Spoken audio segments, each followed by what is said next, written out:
Welcome everyone.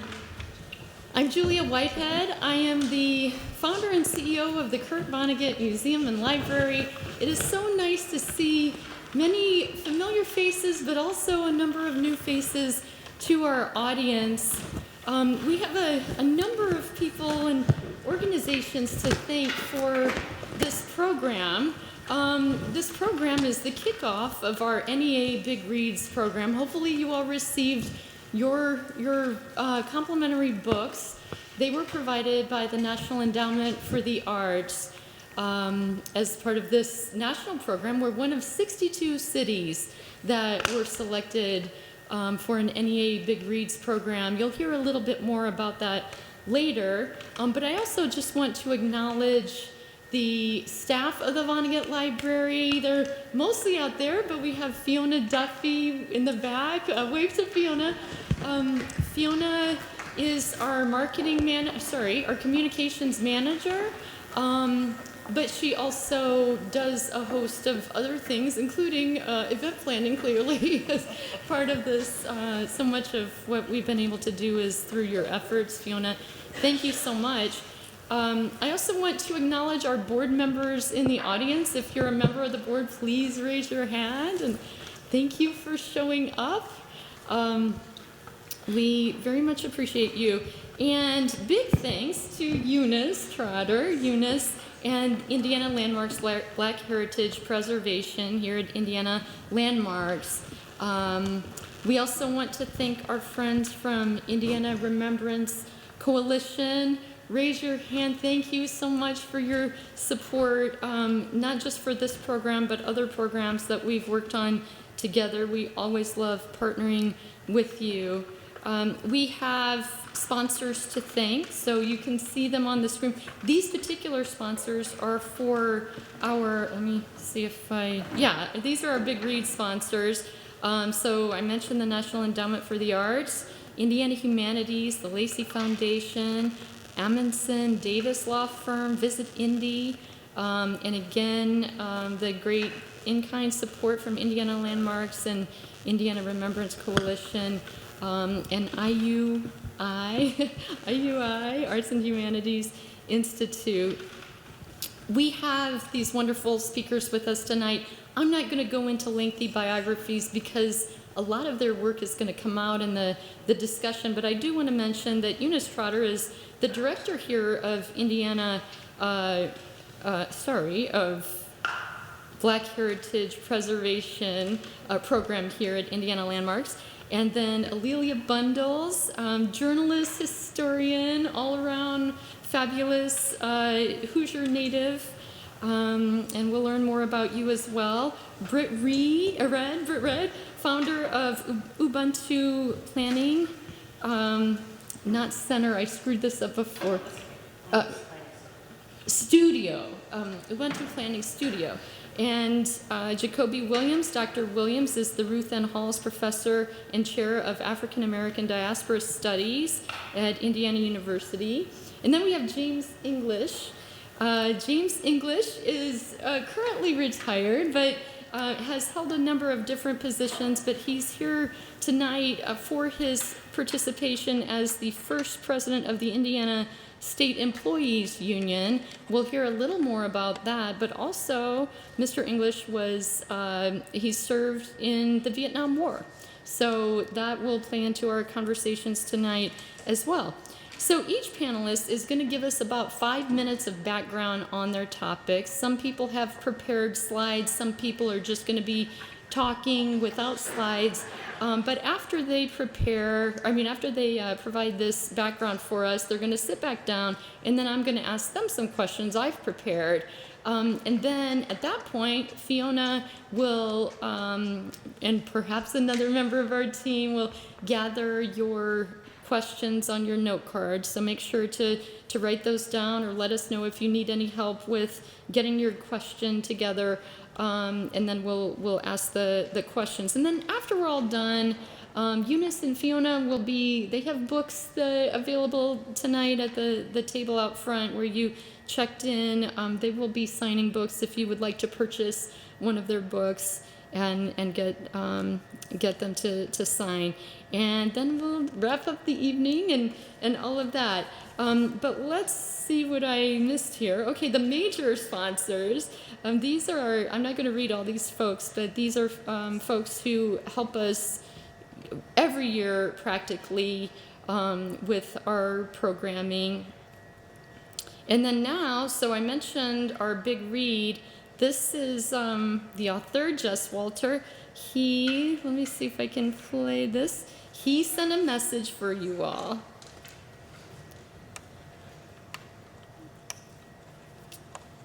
Huh. Let's see. Okay, hold on. I can't seem to get the volume. We probably need to run a second. I didn't know there was going to be audio, so we could run a second line for that. If you have a second, I can put that in. Oh, okay. Sorry. No, you're sorry.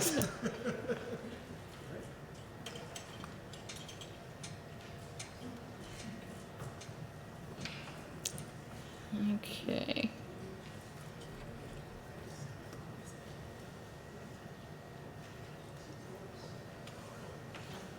Anybody got any good jokes? No? Well, there's one that our former board member Rodney Allen would always tell. He was a founding board member, and he said that Kurt Vonnegut, he was friends with Kurt, and he said, Kurt Vonnegut would say, Rodney, what do you think, what is the white stuff in bird poop? And Rodney would say, I don't know, Kurt, what's the white stuff in bird poop? And Kurt would say, that's bird poop too. And he'd start laughing with his smoke-filled laugh and choking, and he often told the same joke, I guess. So that's. You got a better one than that? Is your mic on? You might need to come up.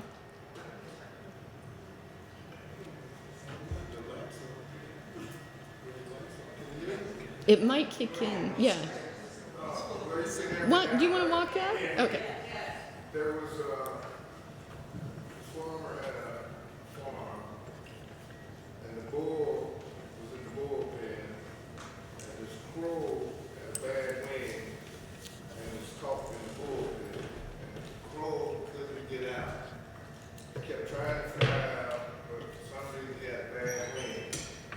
The bull was standing there, and the bull said, if you eat one of them bull chips right there, you could fly out of there. So the crow said, I'm not eating that bull chip. So he kept on trying, he couldn't get out, And the bull standing there and told him, I told you what you need to do. Finally, after several attempts, the crow said, well, what the heck? Eats the bull chip and flies right up to the top of the finish, and Farmer Bill shoots him. Well, the moral of the story is, BS might get you to the top, but it won't keep you there.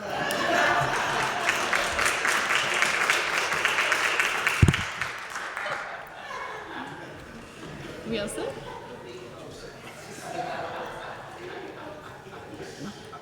Any other scatological jokes for the evening? All right.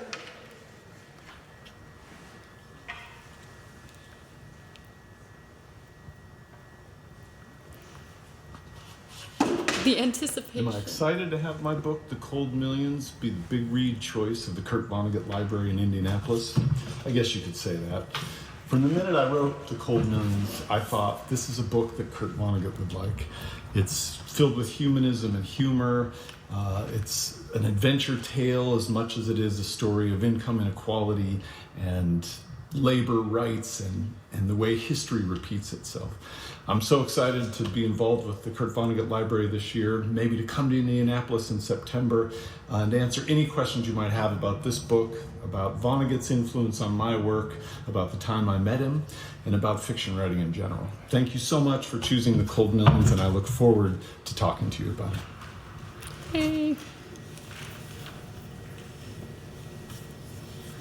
Okay. All right. So now we are going to just bring you on up, Eunice. and yeah, for your background on black labor in Indiana.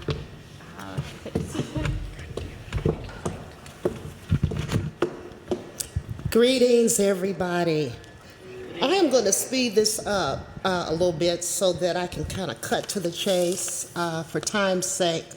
So instead of starting where I plan to start, I'm going to start later in my presentation, right there. And I'm going to start it from the current slide. Okay. I have been a historian and genealogist and journalist, it seems like all my life.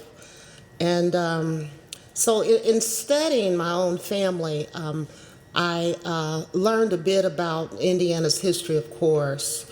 But one of the things that I did learn is that slavery did exist in Indiana, regardless of what we were taught in school. Even though Indiana was north of the Mason-Dixon line, slavery in its most basic and crude form was practiced here. Eventually, it became known in another form called indentured servitude.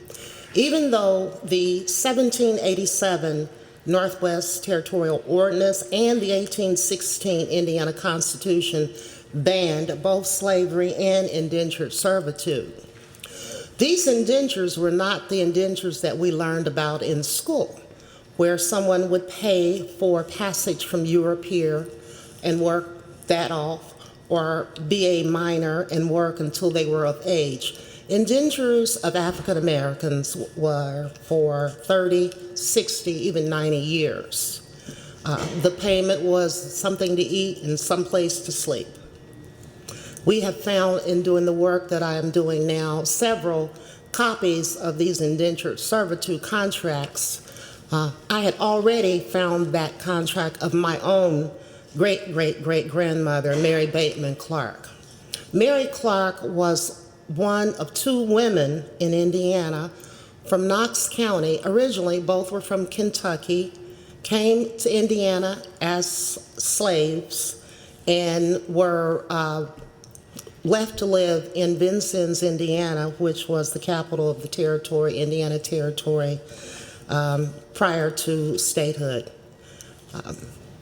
Polly Strong filed a case related to slavery. The issue that she had to deal with was whether slavery was inherited, whether it was passed from generation to generation. Her case went to the Knox County Court. The Knox County Court ruled against her. That case was appealed by a little-known attorney who really should be lifted in bright lights here in Indiana history by the name of Amory Kinney, and she won it in the state Supreme Court. Mary Bateman Clark also took her case for indentured servitude to the Knox County Court. She was brought to Indiana in 1812, indentured after being freed from slavery on contract that she signed with an ex, lost that case in the circuit court, appealed it to the state Supreme Court, and she won her case. Even with both of these cases, Mary Bateman's, which is still cited today, dealing with personal services law, answering the question, can you force someone to provide personal services for you? Can you make your mechanic fix your car? Can you make your manicurist do your nails? Or your cosmetologist do your hair? And the Supreme Court said no. So that case is used even today in personal services cases. They were called bookend cases. There's a marker for Mary Clark in Knox County now, in memory of her case. These were the beginnings of black labor in Indiana.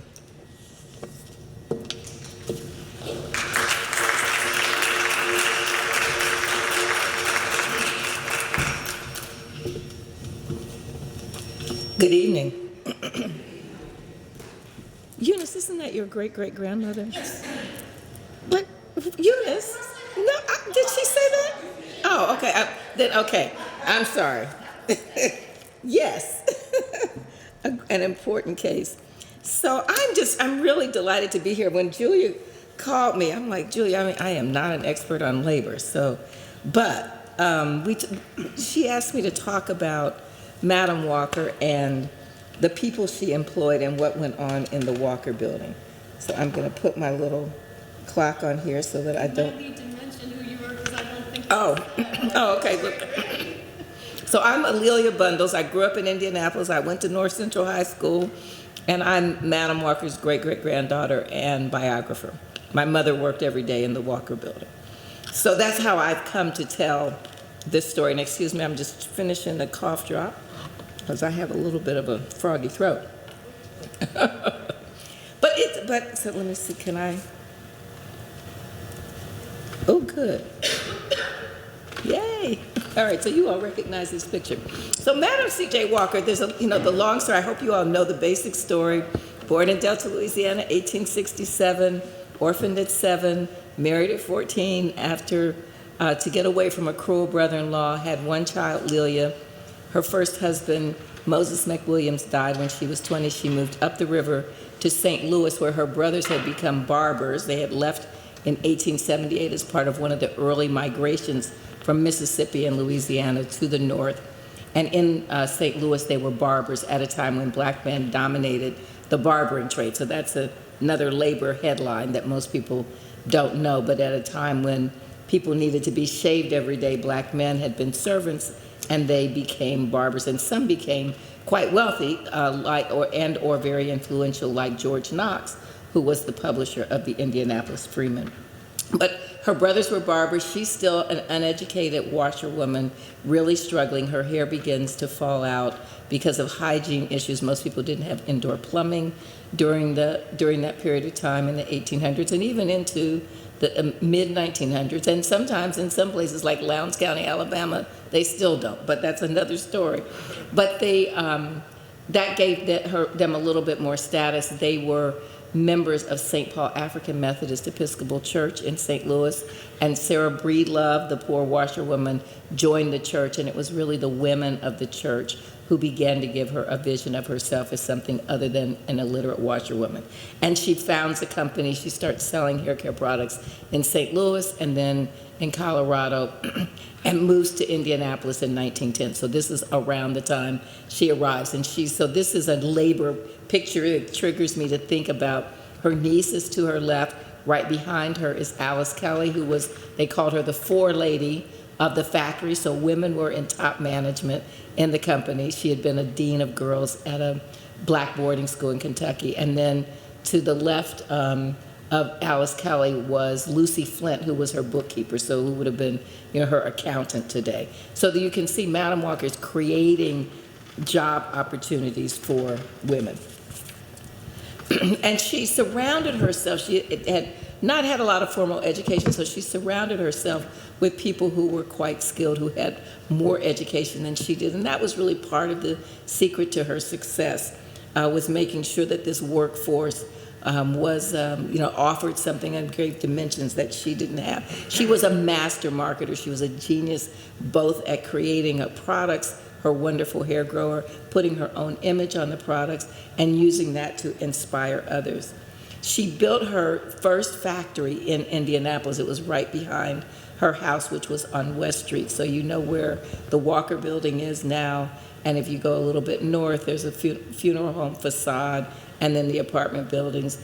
Her house was where those apartment buildings are now. It should still be there, but we didn't have the Indiana landmarks to help us at that time.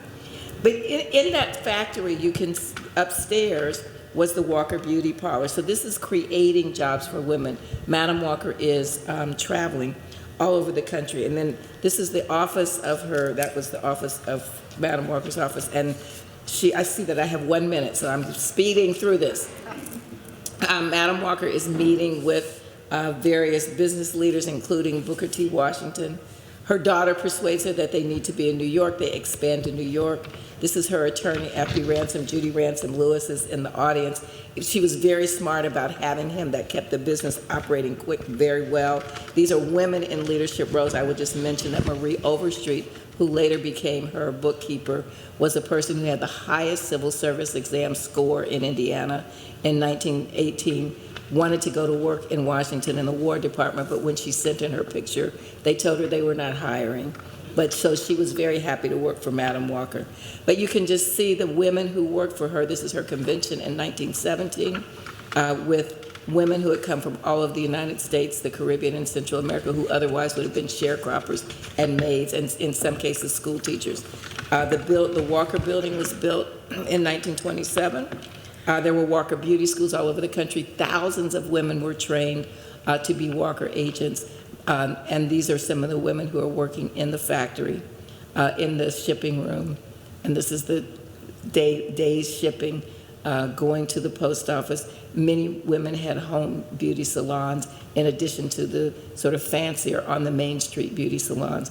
The payroll, and I will talk about this later, this is Alelia Walker, Madam Walker's daughter, who became president of the company after her death in 1919, and then the Walker Drug Store and the Walker Coffee Pot. So the Walker Building was a mall, all-service mall. Jobs for Black people.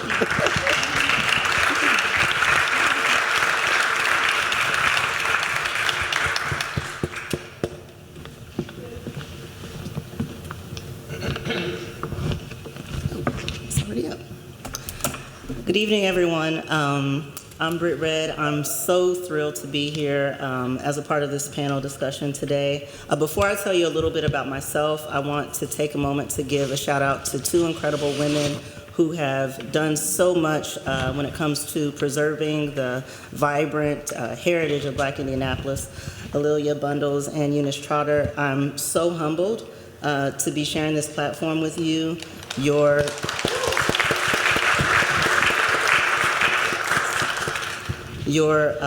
compassion, passion, dedication have done so much for our community.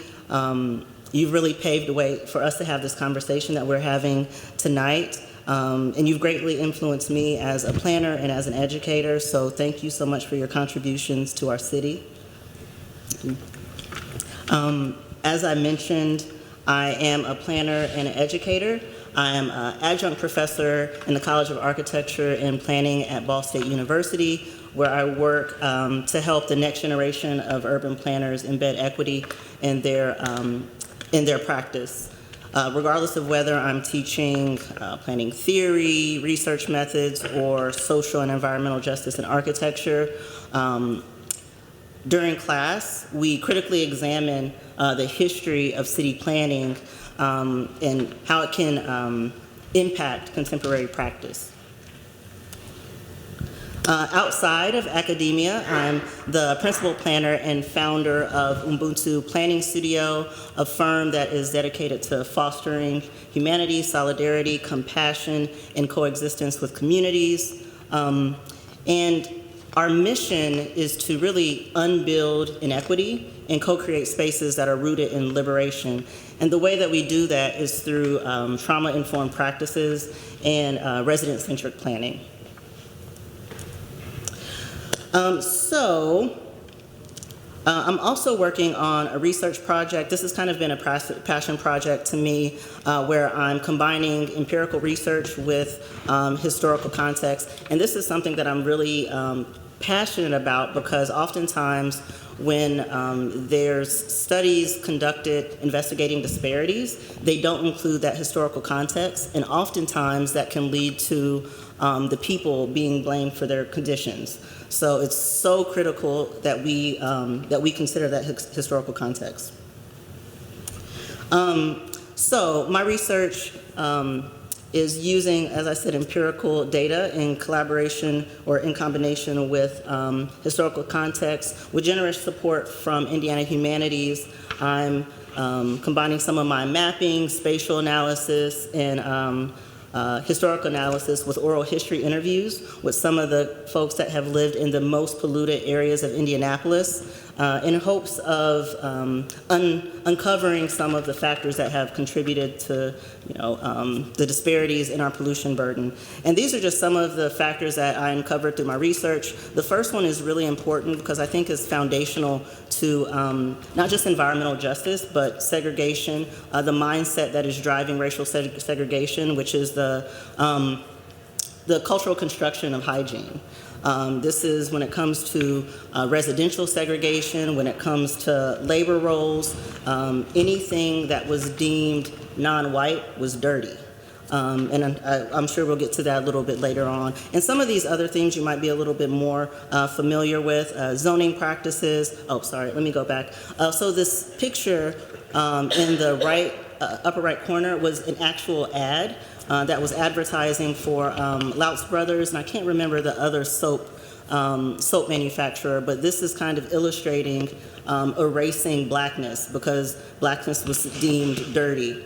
And sorry, I'm really passionate about this, so I'm not trying to tell all of my research. I'm sure we're gonna get to it. I could talk on and on about this. Also have a map in the bottom left corner of the pollution burden, and you might be able to see some of the squares, but one thing that I've uncovered through my research is what HUD describes as ethnically and racially and ethnically concentrated areas of poverty. They're exactly what they sound like. They're black and they're poor. And those happen to be the most environmentally most pollution burdened areas of the city. And they have received that designation of poor and black from HUD for at least 3 decades, more than likely from their entire existence. So when it comes to looking at black labor history in Indiana through the context of urban planning, there's several poignant themes that emerge from the Industrial Revolution's magnetism that drew black folks to urban centers, seeking jobs in steel manufacturing and auto production, to our pivotal role in the labor movements. However, somewhat intertwined in those triumphs are the harsh realities of white fear and violence and the enduring struggle for justice. Despite those realities, we have the legacy of black entrepreneurship. And I'm really excited that we'll be able to spend a lot of time talking about that because that's so important. It's really a testament to the spirit of black ingenuity. And a fun fact that I'm excited to share, my grandmother, Jean Jackson, she was a cosmetologist and she went to Madam C.J. Walker Beauty School in Indianapolis, and I found out about that through my research in the Indianapolis Recorder. So it's kind of a cool connection. So anyway, thank you for allowing me to tell a little bit about myself, and I'm really looking forward to continuing this discussion.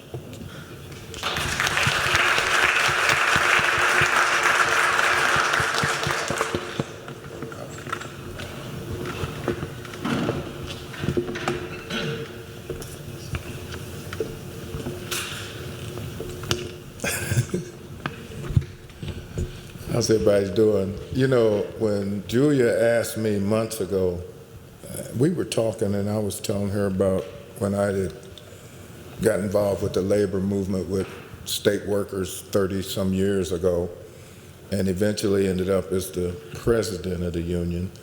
But then I said, well, who else is going to be on the panel? And she told me Eunice Trotter, Ms. Bundles, and some other folks. I said, that's some pretty heavy hitters there. And you know, I don't know if I'm up to the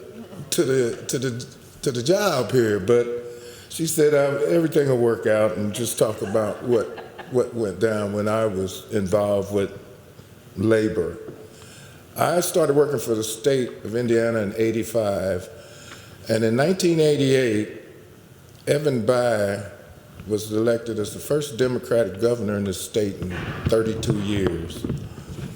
And when he was elected, 3 months after he took office, he signed an executive order because Indiana does not have collective bargaining as law in this state. So the governor had the authority to sign an executive order that allowed state workers to organize into a union. And I got involved with that movement. The United Auto Workers, the American Federation of Teachers formed a coalition, and it was called the Unity Team. And then there was AFSCME. Now, I don't know, some of the older folks in here may remember back in the early 90s, late 80s, when the TV was inundated with commercials from both unions trying to get state workers to sign up with them. And we went through an organizing battle for about a year. And when the dust settled, UAW/AFT, or the Unity Team, we ended up with 16,000 state workers. AFSCME ended up with 8,000. At that point, we chose a bargaining committee, and I was a member of the 12 people who were elected to bargain the first settlement. And we bargained, we sat down at the table with the state for about 15 months before we finally, the state didn't want to call it a contract, so we had the settlement. And at that point, it came down to, okay, now we need to elect officers. I had no intentions of running for this position, but the late Senator Julia Carson, she had watched us in some negotiations, and she met with me at the UAW Union Hall, and she encouraged me. In fact, she told me, you better run for this position because you got the juice for it, whatever that meant. So long story short, I ran, I got elected. And from 92 to 95, I was president of the State Workers Union. Now then, this union covered, we're brand new. We've got employees from correctional officers in the penitentiaries, to highway workers, to toll road workers, to secretaries in welfare offices, to workers in the state parks. I mean, we covered a myriad of workers from that had different state jobs, and everybody had problems.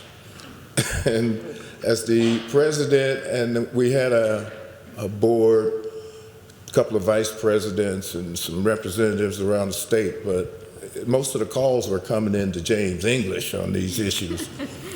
And I remember thinking, what have I got myself in for here?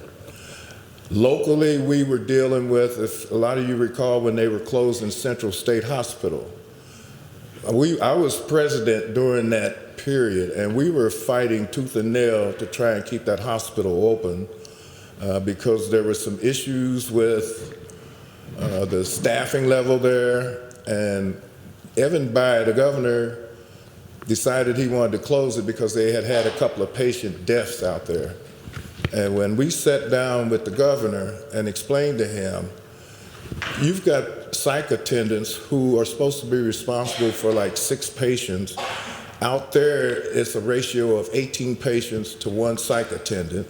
You're paying the psych attendant minimum wages. You get what you pay for. If you want quality care, you get quality pay, you get quality employees. We fought them tooth and nail, but as you saw, eventually they closed Central State.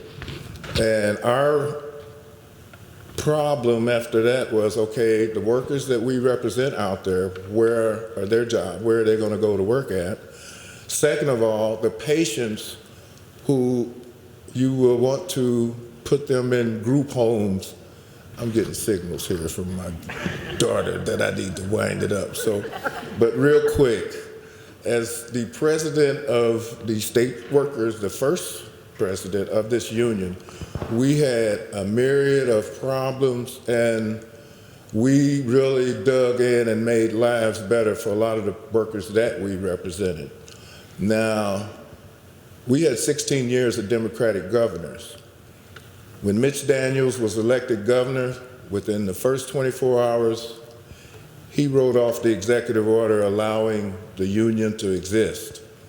And some of those people who had been out, state workers who had been out on union leave for 10, 15 years at that point working for the union, but they were still state workers, he told them they've got 48 hours to go back to state personnel and come back to the state to work. So we did a lot of work, we improved a lot of things for a lot of people, but because of how unions work with state governments as state employees, when the Republicans came back in and Mitch Daniels wrote the union off, it went back to being business as usual, the way it was before, and you know, a lot of things that we worked for, we lost them. So That's my brief spiel here, and look forward to talking to you.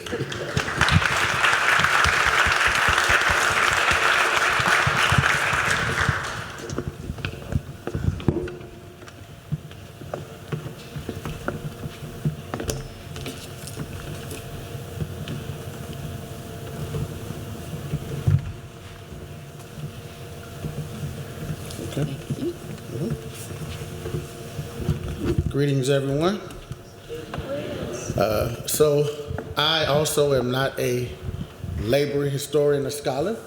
My name is Jacoby Williams. I'm a civil rights, black power, social justice scholar. Broadly speaking, narrowly speaking, specifically, I study Fred Hampton, the Black Panther Party in Chicago. I wrote a book called From the Bullet to the Ballot about the Rainbow Coalition of Panthers that Warner Brothers turned into this movie, Judas and the Black Messiah. It went on to win all these Golden Globes and Oscars, but I hate the damn film, so please don't ask me about it, but just so you know. So today, as a civil rights, black power, social justice scholar, I'm gonna talk about what I do know about labor. I'll give you a big Cliff Notes version.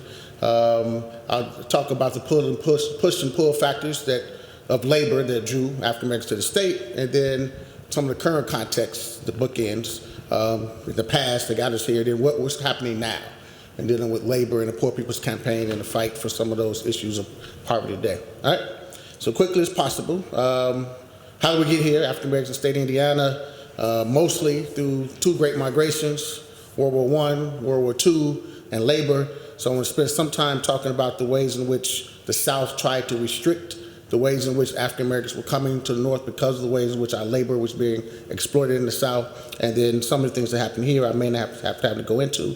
So just think about the ways in which those two wars, World War I, World War II, and others, and manufacturers of guns, battleships, U.S. Steel in places like Gary, building all those steel towns, corporation industry towns, opened up industrial manufacturing jobs in the North. Therefore, African Americans began to come in droves. Go back in the periodization of the state between 1917 and 1918, there was about 600,000 African Americans moving out of the South to the North, most of which are coming here to Chicago and Indiana, this Midwest region. And this caused a huge financial loss in the South due to exploitation of black labor by Southern segregationists, which pushed this pull factor to moving black folks to Indiana. So as a result, you had people like police chiefs, sheriffs, mayors, state legislators, governors, working closely with plantations, with mining, lumber mills, steel, and other industries to establish laws and obstacles to restrict African Americans from moving north to places like Indiana, for example, for those job prospects, those educational opportunities, and better housing. Lynching primarily and other methods of violence that was used as a tool of control to control the labor and employment of African Americans in the South, but also their movement along with peonage and sharecropping and debt slavery and the prison industrial complex, this would be slavery by another name, some of those industries, essentially to restrict the forms of freedoms, but mostly to control the labor of black people in the South. And these were push factors. So here I share 4 quick points, and then I'll jump into what's happening today. Most of this, since this is a reading workshop, so to speak, for this program, Carol Anderson's book, White Rage, if you're interested, she really documents these particulars that I'm going to talk with and share with you today. They're more detailed than I'm Cliff Note version here. So most of the South economy obviously depended on exploitation of black labor, thus the South responses via legislation, policing, intimidation to stop black migration and to punish those who supported migration. So for example, let's take the state of Georgia. Their Bankers Association documented in both World War I and II that because of black people moving out of the south up north to places like Indiana, they lost an average of $27 million because of that, mostly in agriculture. So this was some of the economic incentives for the South to violate constitutional rights. So what did these states do? They created all these statutes, things like anti-enticement statutes. You couldn't advertise for these jobs up here in Indiana, for example. That was subject to penalty and incarceration. You couldn't have recruiters from the north coming down from Indiana and these places, U.S. Steel and others, to recruit people in the South to move north, particularly African Americans. Those folks had to require licenses and fees with these exorbitant costs, like $25,000, and then you need the 45 local people to vouch for you at the same time, just to have the ability to be a labor agent to recruit people, particularly African Americans, to move north. And then these kinds of violations of doing that, because people did it anyway, was subject to thousands of dollars in fines, maybe 6 months hard labor in places like Montgomery, Alabama, but in places like Jacksonville, Florida, you can face a felony charge and get 3 to 4 years in prison just for recruiting African Americans to move north. Then there's the black press. Newspapers like the Recorder here, Chicago Defender, Chicago, these places, these newspapers, the African American newspapers that advertise what was taking place up here in these cities for employment and educational opportunities in the north. So you had millions of African Americans who heeded that call and moved into these cities like Gary and Indy and Fort Wayne and others. And so the black press were ostracized and attacked. So, for example, places like many of these small towns banned these newspapers. Now, think about this. This is violation of constitutional right, freedom of the press, that you can't actually use an African American newspaper or African Americans in these cities. Meridian, Mississippi, for example, the police chief ordered all papers confiscated and destroyed. Pine Bluff, Arkansas, the judge issued an injunction banning to stop the distribution of African American newspapers and presses in that city. The state of Georgia itself banned the literature of African American newspapers as incendiary literature, and anyone found in possession of it could get 30 days in jail. And this take a place like Franklin, Mississippi, where you could face a $400 fine or 5 months on the county farm doing hard labor if you were found with any of these African American newspapers, or even something like the Crisis magazine from the NAACP. So the most egregious constitutional violation of the South in the effort to control black labor and essentially stop black people from moving north was the ways in which these southern states tried to control the railroads, because that was our primary transportation north, to places like Indiana. So these railroad systems were attacked by these southern law enforcements, which violated, again, interstate commerce clauses, a violation of the Constitution. And this is happening during war efforts, right? World War I, World War II, and others. And so the federal government was called to intervene. So U.S. Marshals literally had to come to the South, arrest police chiefs, governors, mayors, can't make this stuff up, just to stop us African Americans from moving north. So you have police departments who will literally, in Mississippi, stop trains for days, sometimes weeks. And city council passed these laws that made it illegal for African Americans to even purchase a train ticket to think about moving up north to Indiana to get these type of positions.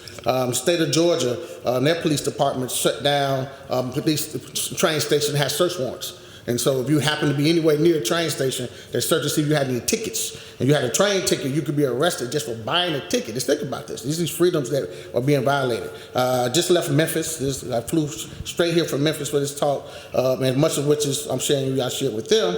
Memphis will take people who had African Americans particularly who purchased these train tickets and charge them with vagrancy laws and then sentence them to peonage and hard labor prison camps for the idea of just the audacity to think that they can move north. And so you had all these things taking place, even in New Orleans, and I'll stop here because I think I'm just beating this dead horse here, on the ways in which the cities like New Orleans will actually use the riverboat. They can move from trains to stop in the riverboat because folks would take the boat north up to Mississippi. So they began to try to restrict African Americans' labor from moving because the way in which white supremacist segregationists in the South wanted to control that labor for their own capital, did not want African Americans to have control of their own labor and move north. So how does that relate today? Because I'm getting the Sandman hook back there. So let's get to the Poor People's Campaign here today. So as an activist scholar, much of the work that I do in the community is with Reverend Barber and Reverend Liz Steele Harris and the Poor People's Campaign. And we have numerous chapters throughout the country, but many up here in the state of Indiana, here in Indianapolis, Elkhart, some other places. And so if you go to Indiana, to the poorpeoplescampaign.org, you have all these fact sheets for each state. So here I'm just reading some of the material from the Indiana fact sheet. So in 2003, poverty and low wages are the critical issues that this campaign is trying to change in terms of policy changes and the high cost of living that we have here. So for example, there are 2.2 million poor and low income people here in the state of Indiana, accounting for 34% of the population. And to meet the basic needs of a typical household in this economy, one needs to make at least over $22 an hour. So we, and part of this organization, has this movement called the Fight for 15. There are over 1.1 million people on the workforce here in the state of Indiana, making less than $15 an hour, over 55% of which are African American workers. And then you have the ways in which the mandates that the Poor People Campaign are asking for is an update to the poverty measure, and then the federal jobs program, which I can talk about in a little more detail. So if I don't get off the stage now, I will get on my soapbox, because these are critical issues that are facing all of our communities, regardless of color. But since it's Black History Month, I focus on my people in particular. Thank you for your appreciation.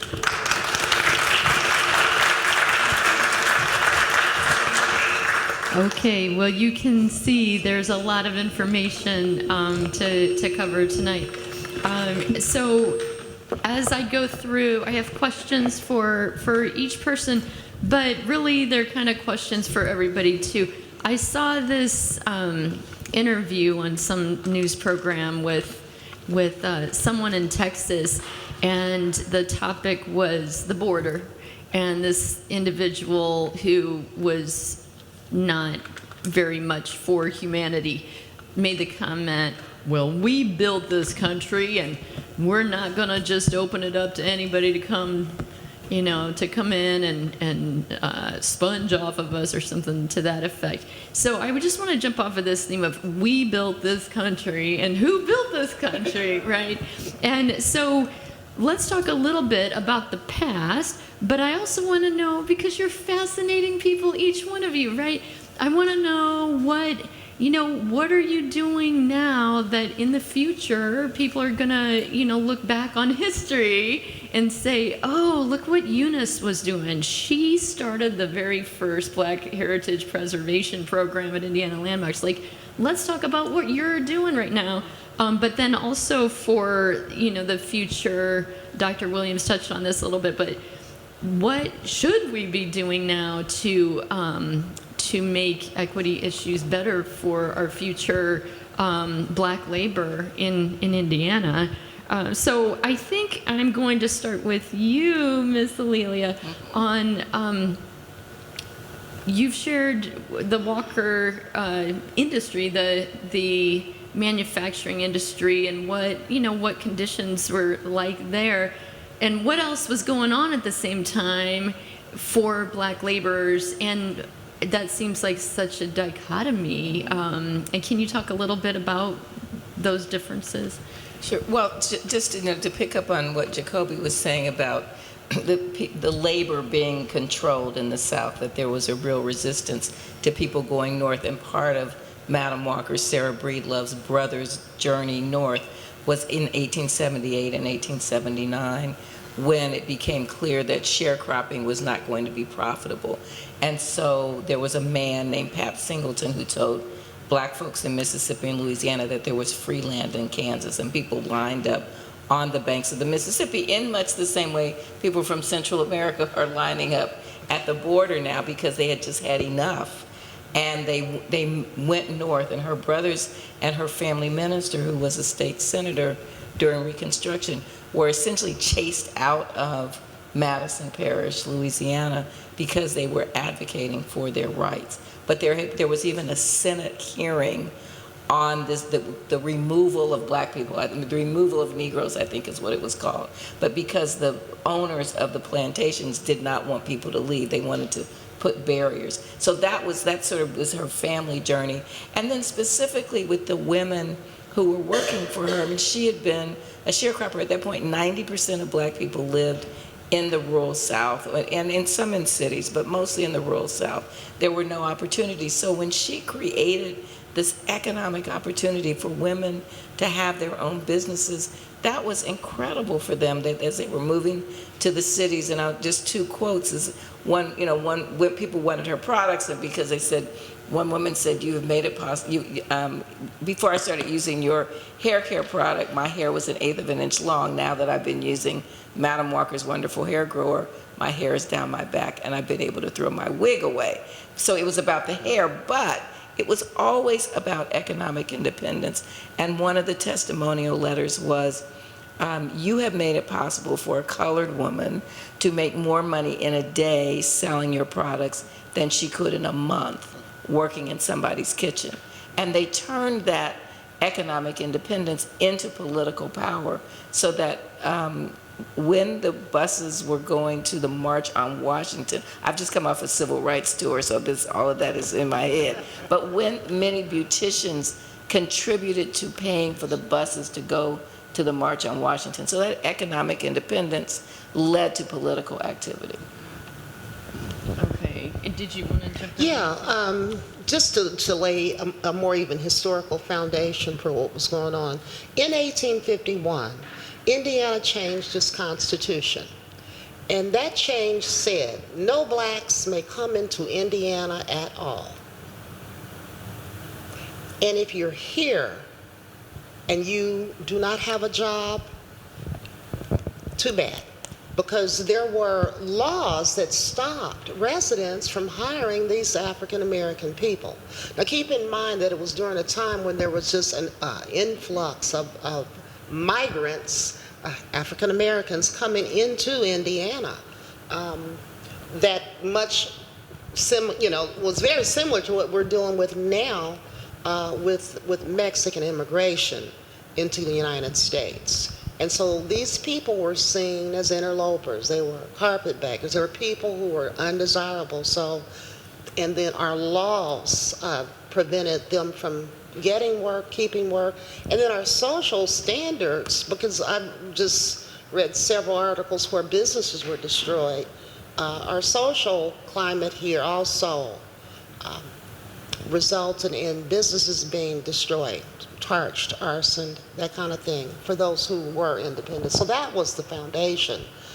So if you didn't work in a white home, in a domestic capacity or other service capacities, you were seen as someone who was not a desirable here, period.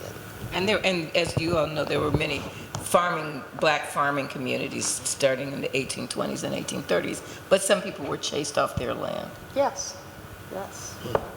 And then, Britt, you talked about your research in environmental effects of black labor.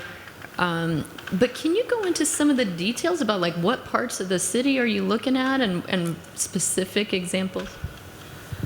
Well, so my research is comprehensive. So it's looking at the county of Marion.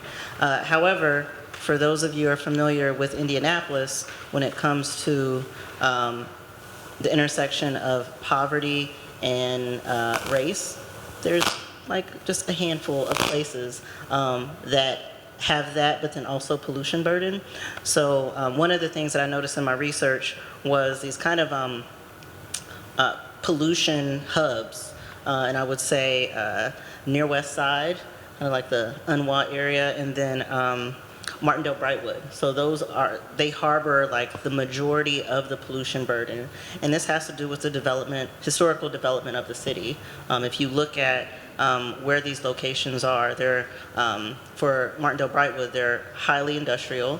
And then you also have the interstate that's right there. Not only, providing that pollution, but also fragmenting the social fabric of the community. So, so my research is countywide, but like because of those realities, I've really honed into Martindale Brightwood and the United Northwest area.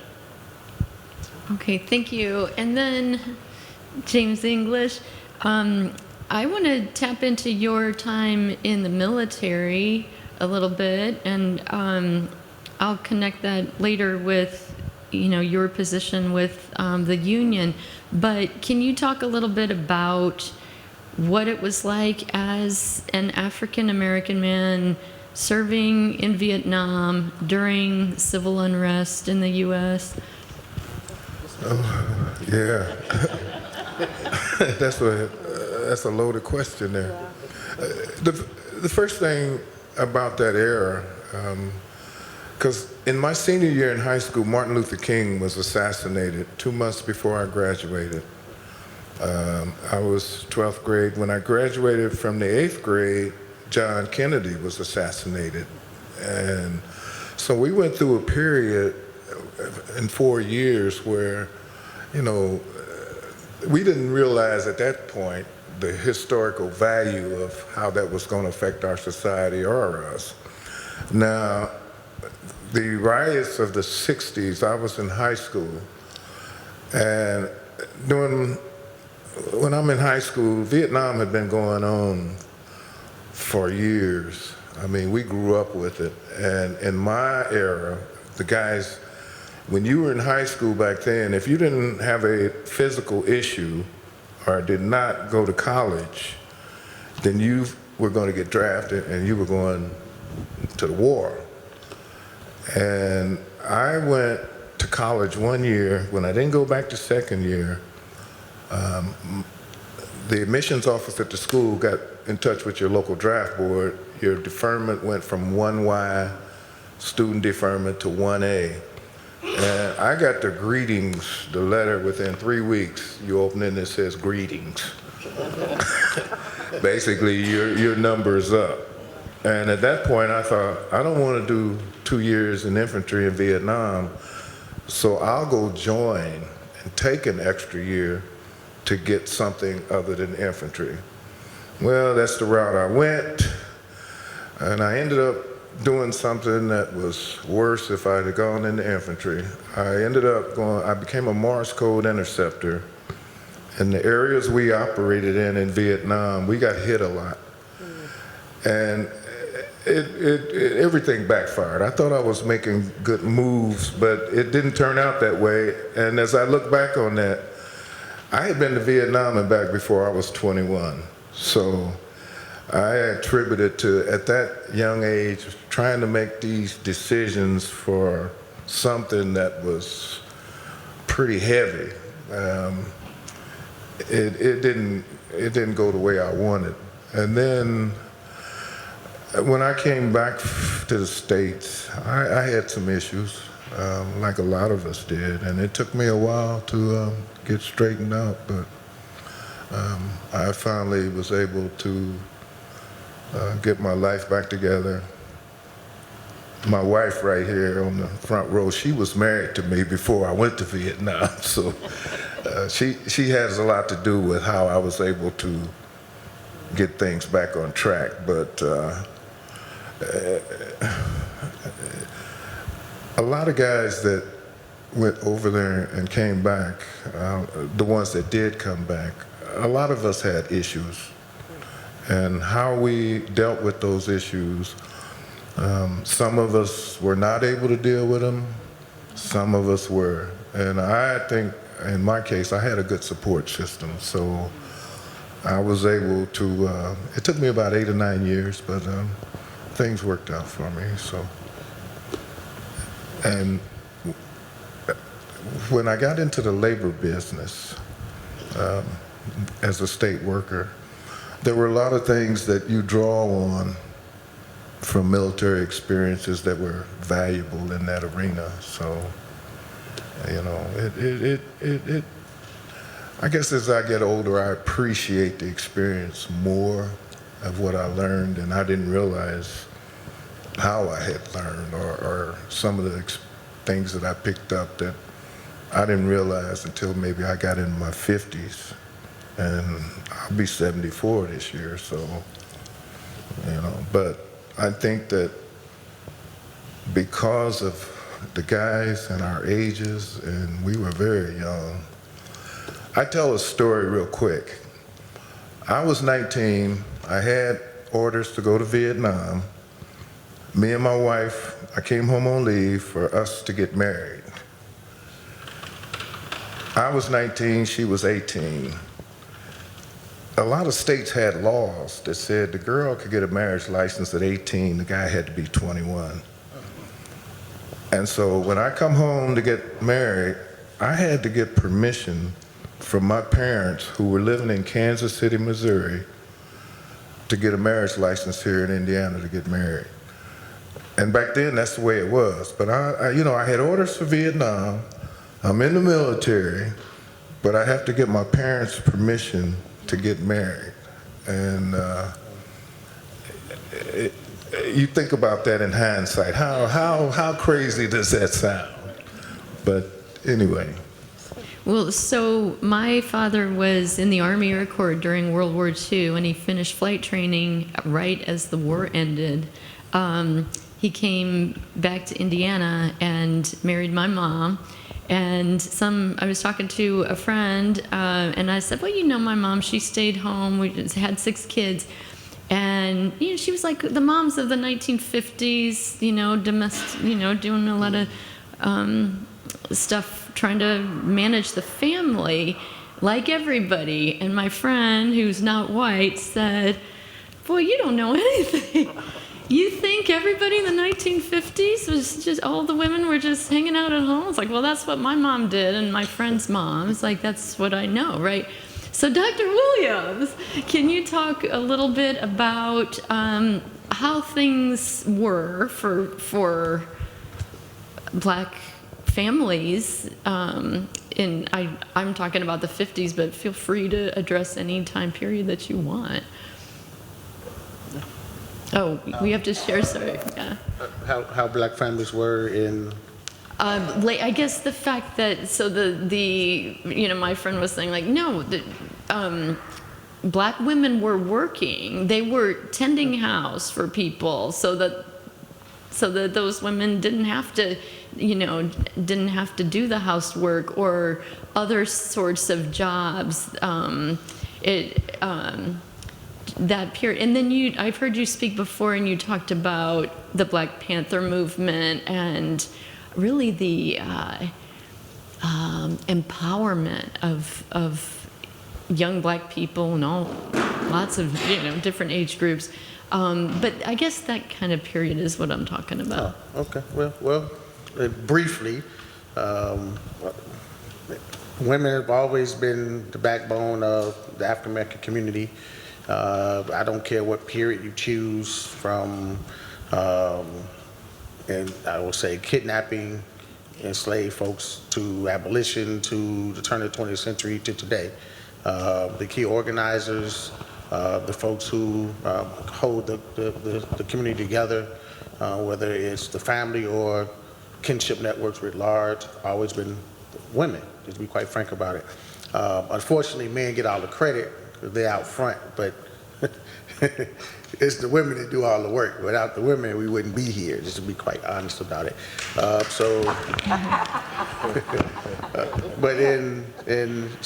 especially in the African American community, and I don't want to put this perception out there that women just accepted these relegated positions to the shadows. Oh, that's not how it happened. We just got a lot of egos when it comes to men, but no, these women had too much agency, which is why we have so many accomplishments as a community today that we can celebrate, but most of those are attributed to women, even though we have these figureheads, I would argue, men out in front. So whether it's domestic in the household, women in our community have always had positions of employment. It's not this traditional way we go back to, as Republicans like to say, I'm picking on them too. Oh, back in the day when things were so well, you know, and the white man worked and the white women stayed home, and this is how it was back in the day. It's not how it was for our community. It's never been that way. Sometimes entire families work, even our children at some points, depends on what region up here we're talking about. But if we're talking about organizing labor, we as a general audience tend to relegate that to men's work too for some reason. But no, women were always in those positions as well, fighting for positions in those same industries, those same factories. Black women, I mean, women of color, but particularly African American women. And then you juxtapose that with the women's clubs movements and women in the churches. It's just organizing all over the place. Suffrage movements, dealing with critical issues that plague particular communities in terms of health and sustenance. Women always were the backbone of those movements. So I studied the Black Panther Party, which is probably why you asked, and one of the misconceptions is it's this hyper-masculine group. But 87% of the membership nationally were women. It's the only reason it was so damn successful, because they knew how to organize all of these particular measures that this organization wanted, like free breakfast and clinics and et cetera, et cetera, et cetera. Even though you may see some of these big figureheads out front, but it's the women who usually organize those things. So I usually use my grandmother as an example. For example, if this is the 1960s, 68, 69, and the Panthers are at their height, and they're talking about organizing the community around these critical issues, particularly anti-capitalist measures, and they're selling Chairman Mao's, quotation Chairman Mao, the Red Book. That's what they're doing in the anti-war movement. You're selling the Red Book. And folks are out there trying to make that money. Well, try selling it to my grandmother. She don't want to hear that crap. My grandma read the Bible. And nothing about tell her about that damn Red Book. She don't want to read the Bible. And so what the Panthers would do is say, oh, we understand that. Well, come down to our free breakfast program. Come down to our free clinics. Come down to our free legal aid. And then what happens is your grandmother, who's not a member of that organization, sees the kind of community service that this organization is doing. Before you know it, my grandmother and everybody in the community is taking over that center and kicking those kids out of there, and the women are running it, which is why it's so successful. And so we juxtapose that even now, I try to motivate my students to stop clicking on likes and getting their news from 120 characters on some dang on social media thing and actually putting foot to ground. That I realized that most of the folks who are doing all this work in our current context, whether it's the Move for Black Lives or Black Lives Matter is now a brick and mortar organization, or in these local communities, they're all ran by women. So the difference is now they're out front. They're not in the shadows. They're not relegated to these secondary positions. And not only that, they're black, not just black women, but black queer women out in front, organized in these particular ways. And so there's a whole host of campaigns that are taking place now, and measures and organizations that are taking place now locally and nationally successfully, which fits the trend and how it always has been. Because I tell people all the time, if you can pick on any group you want, especially racist Republicans, pick on any group you want. You better leave those black women alone. They know how to pick a target, aim at that sucker, and hit it in the middle. They organize, they circle the wagons, they take care of each other, and we have a lot to learn from them. When I say we, I mean black men. We have a lot to learn from a lot of women in our community. They know organize, aim at their target, and hit it, and then keep moving like it was never a problem, and move on to the next thing that matters. And we don't. We get caught up in all these other frivolous things for some reason. I have to just a quick, because I was in Montgomery yesterday, so Montgomery bus boycott is on my mind. But you know, why did that boycott? Why was that boycott successful? Why did it last 391 days? Most of the people who were riding the buses, the majority of the bus patrons, were black women who were domestic workers, and they couldn't get to work. Or when they got to work, their income was taken away from the bus company. And the bus company suffered because of these women trying to get to work.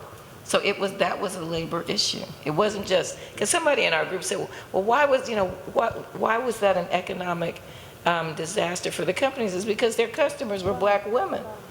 And then they organized carpools with that money. Yeah, right. And then I won't go, yes, if you don't already know the details of the Montgomery bus boycott, women were very, very much involved. But men too. We saw Fred Gray, who was the attorney. Of course, men were there too, strategizing. But it was the women who started it, organized. The women were doing the mimeograph. The Women's Political Council, they organized the entire boycott. Right. There's some handsome man comes along, Martin Luther King, and gets put on the map. But it was the women who ran it all. Yeah. Is there anything else anybody wants Well, to say? I grew up in the Martindale area, which is on the east side, and it's one of your target areas. And so I was born in '53. So my mom was a stay-at-home mom from the '50s, really, up until I guess I was a pre-teenager. And then she began to be one of those women who stood on that bus stop on the corner of 20th and Martindale, which is now Andrew J. Brown, to go do domestic work. Mm-hmm. And she did it a couple days a week, and sometimes she would take me with her, and I hated going. But keep in mind, too, that my father was a Garveyite.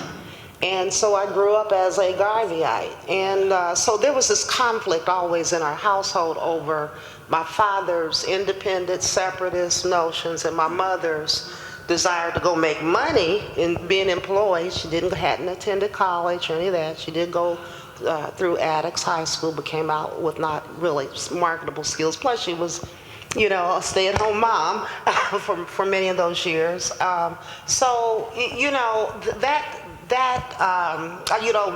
own lifestyle kind of speaks to all of these kinds of these areas and involvement of folks. My father was an electrician.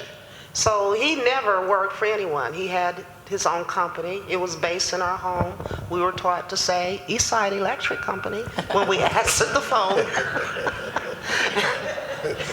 And, I guess I came up a little different, but I do know that my parents would discuss a lot of the immigrants, people who migrated from the South into our neighborhood, and they were very critical of them because they would see them as people who weren't putting their talents to work for themselves. They were particularly my father, because they couldn't find jobs, so these people would hang around.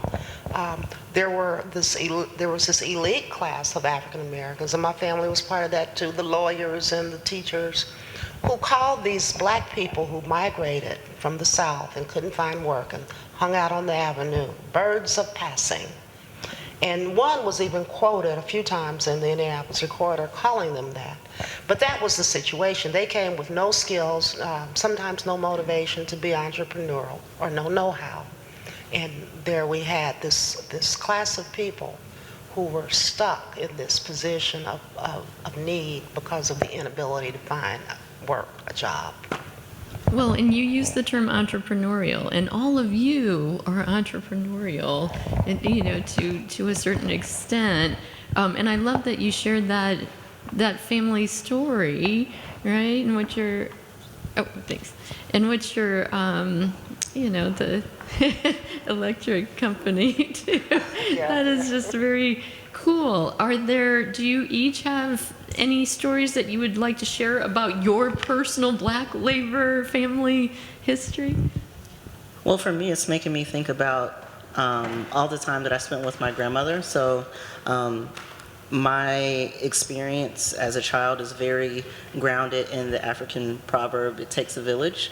So I spent so much time with my grandmother, and as everyone's talking, I'm thinking about, so I remember my grandmother taking care of white children, so she was a domestic. I would go to these big houses, and I remember my first time being in a jacuzzi was at this big white house. this big house that was owned by a white family. But then also, I have memories of being in my grandmother's kitchen, getting my hair pressed out. I know my hair goes up, but it used to go down. I have memories of my grandmother being in my grandmother's kitchen with the hot comb, but then also I have memories of my grandmother going to work in a factory. So, and this is within my childhood. So I was probably elementary school age, and this is an intersection. So this isn't just during this period she was doing this, and this period she was doing this. No, this is all at once. And it's just having, maybe she was working at a factory. The factory at the time was Square D, and so that was her primary job, but then to support the family, you have to do what you have to do. This is part of the legacy of black entrepreneurship. Domestic work, and then doing hair on the side. So that, I'm grateful for this conversation, because I just had an aha moment about the legacy of my family. Of course, I've had these memories, but connecting the dots in the small town Indiana where my grandmother lived and migrated from Kentucky. So it's my personal reflection. Anybody else want to share family stuff? I grew up off of Clifton, over in the Riverside area, and both my parents worked. My parents came up to Indy in '49 from Kentucky. I have 4 older brothers and sisters who were born in Kentucky. When they moved here, I was the first of 3 more to be born in a hospital, Old General Hospital. I was the first. And my mother got a job when the Army Finance Center, Fort Bend Harrison, moved to Indianapolis in 1951. And they were building that finance center. And a lot of black women got jobs there. My mother didn't even have a high school diploma, but she was smart with numbers. And she got hired at Fort Bend Harrison, and my father worked for TWA Airlines. So And there were 7 of us, so you know how that went. Me and my brothers, we carried papers, but we lived in an area over where the I-65 came right through there, and we had an amusement park right around 2 blocks from us, Riverside Amusement Park, and it was segregated. And you know, we used to ride our bikes down to Riverside Park, and you'd pass the amusement park, and being a kid, you'd see these roller coasters, and you just want to go over there and play. But I remember when I was younger, the parking lot across the street from this park had signs that said, patronage, white only. And at that time, I didn't know what the patronage part meant, but I knew what white only meant. And then as I got older, and plus, that area was predominantly black around there. Everybody knew that you couldn't go in that park. And there was one day a year, some people talk about milk carton day. I don't remember that. I know, milk cap. I remember I carried the Indianapolis News and I carried the Indianapolis Star. The Star and News had a day that if you carried the newspaper, you could go over there. And I remember it would always be on a Tuesday at 9 o'clock, and you could go to 3 o'clock, and at 3 o'clock you had to get out of there. It went back to the rules, segregation. And as an adult, over the last 10, 15 years, I've run into some folks that I worked with, white folks, and they'll say, you grew up here? Yeah, I grew up over on the west side. And they would, do you remember Riverside Park? We used to go and have so much fun. And I said, yeah, I grew up 2 blocks from there. I said, blacks couldn't go there. It was segregated. And I've had them respond to me, I never knew that. And it insults me because I'm like, you never saw us in there. The signs were all over the parking lot. But yeah, they were like, we never knew that. And I'm like, okay, whatever. But the park didn't integrate until they signed civil rights law.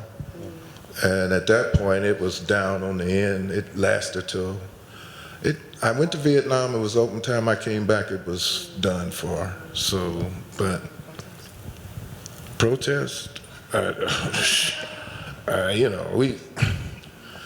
don't remember a protest over there. We just knew that we wanted to go in that park. And, there were things going on over there when we grew up in that neighborhood that I'm not going to speak about. But anyway. Yeah, usually there's a protest, because even though the law changes, they don't follow the law. Right? So you got to have some protests to force the integration at some point. Yeah, that's the reason why I asked that was because that was part of, The reason why I asked about the protest was because when I was doing some of my research about like what was happening in Indianapolis before the decline, like the rapid decline of the park, there were protests there.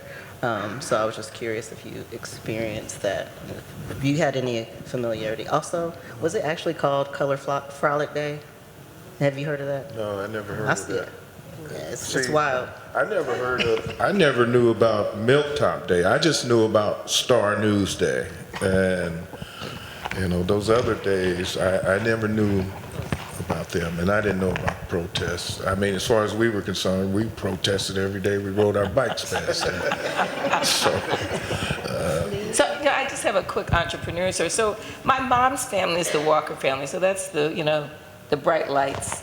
My dad's family is a much more usual Indiana story. His parents and a bunch of family members migrated to Indianapolis around between 1900 and 1910, 1915 from Horse Cave, Kentucky.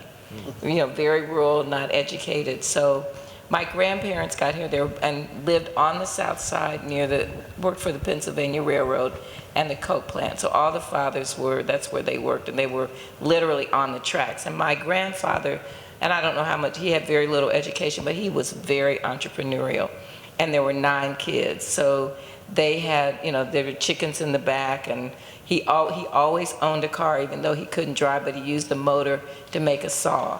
And he did a lot of side work on the railroad, he would get, when the creosote ties were being thrown out, he convinced the railroad to give him the ties, and he would cut the ties up with the saw and he would sell them. He also was a roots doctor. So there were all of these things that he did to, as an entrepreneur, he did yard work. He was an excellent landscaper, but he wouldn't have been called a landscaper. And then my aunt got it after she graduated from Addix, went to work in the financial area at Addix. I mean, she didn't have a college degree, but she could get, at Benjamin Harrison.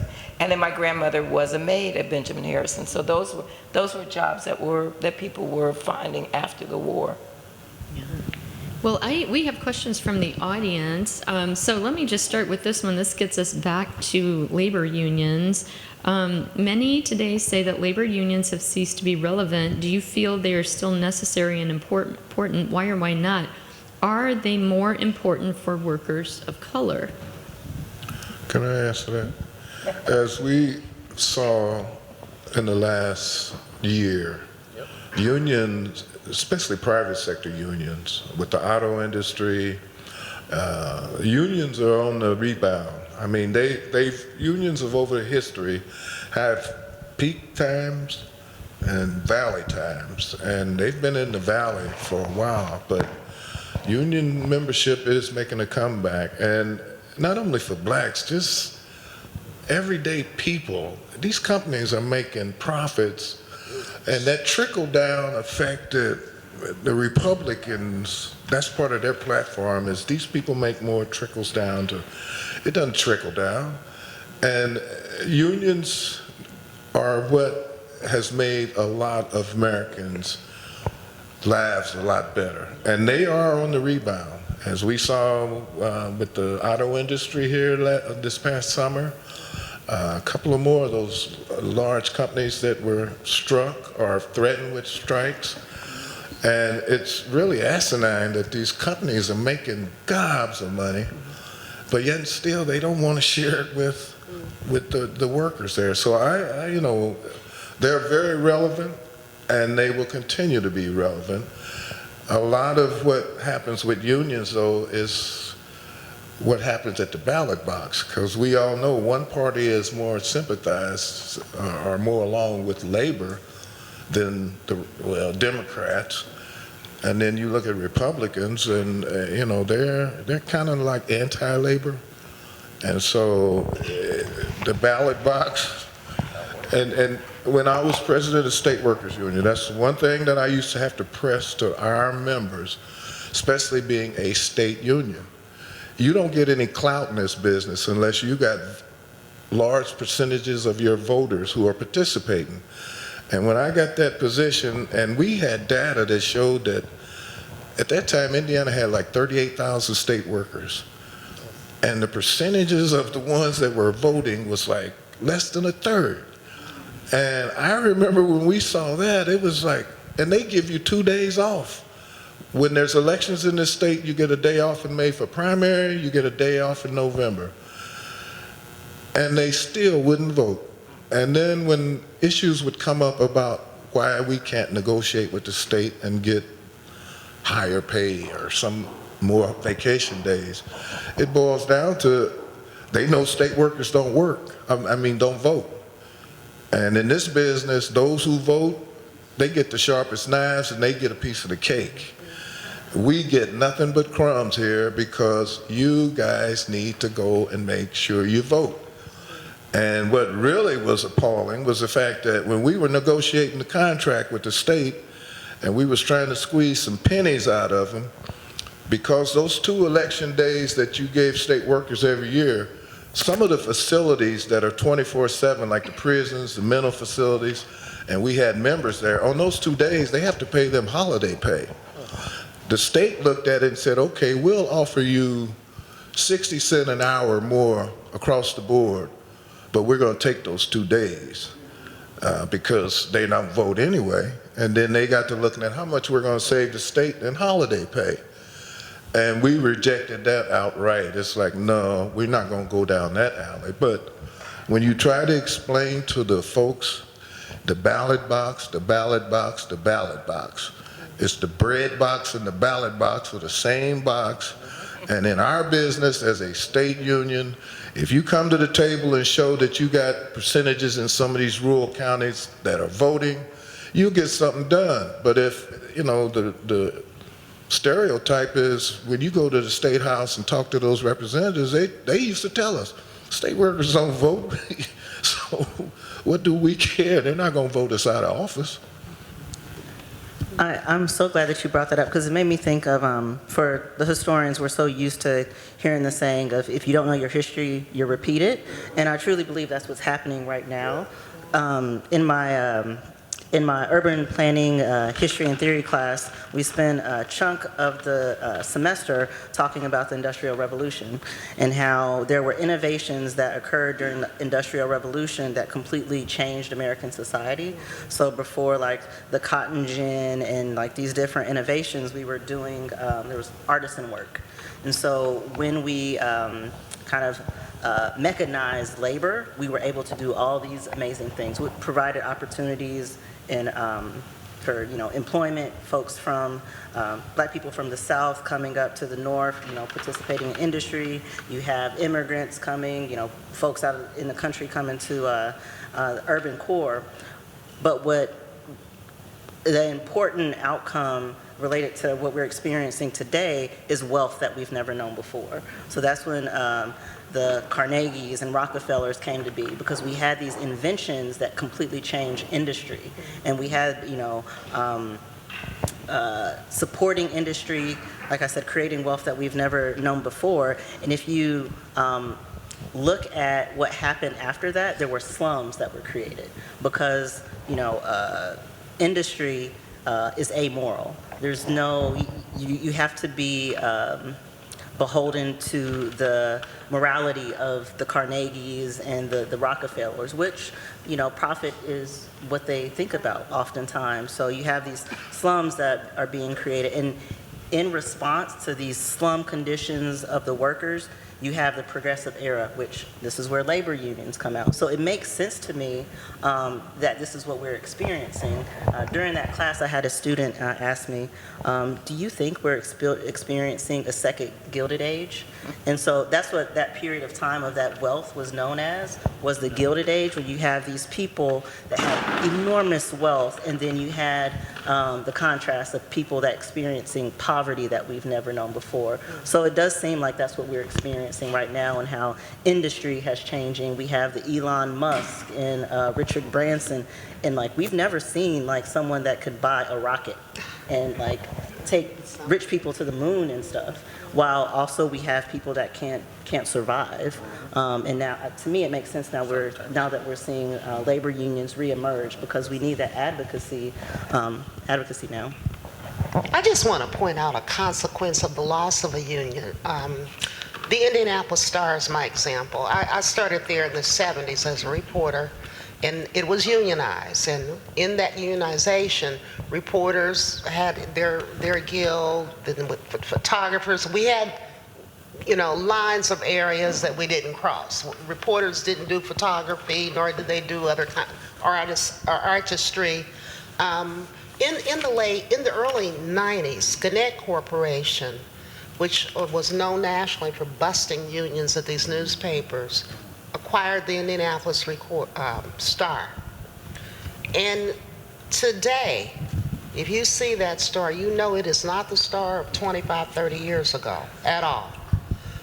It has lost staff. It has taken operations and spread them out in other parts of the country. For example, the paper's edited not by anybody here in Indianapolis, but in Louisville, Kentucky. They're editing our paper. They don't know our streets. They don't know the names spelled right. They don't know none of that stuff. And there is a movement now to revive the union at the Star. So we're kind of watching what happens there. So yeah. Well, along those lines, that Star facility on Georgetown Road is shutting down. Yes, it is. I think it's moved, I forgot, Illinois or somewhere. Yes. And I take the Star still. A lot of people get it on the computer. I still like to get the paper, drink coffee, and read it. Yeah. And I don't know who carries my paper. Every week I miss it 2-3 days. So I call regularly, and they. When I do call and get a live voice, it's just like calling T-Mobile. You get a foreigner. I said, oh my God, I got to call Philippines to talk to somebody who can't speak English about getting my newspaper here.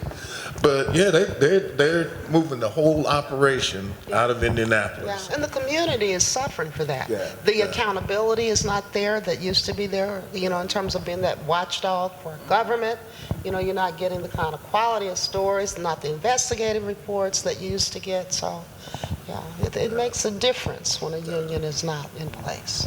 And we have another question. So this is for Miss Bundles. I did a research paper on Madam Walker 19 years ago and emailed you with questions.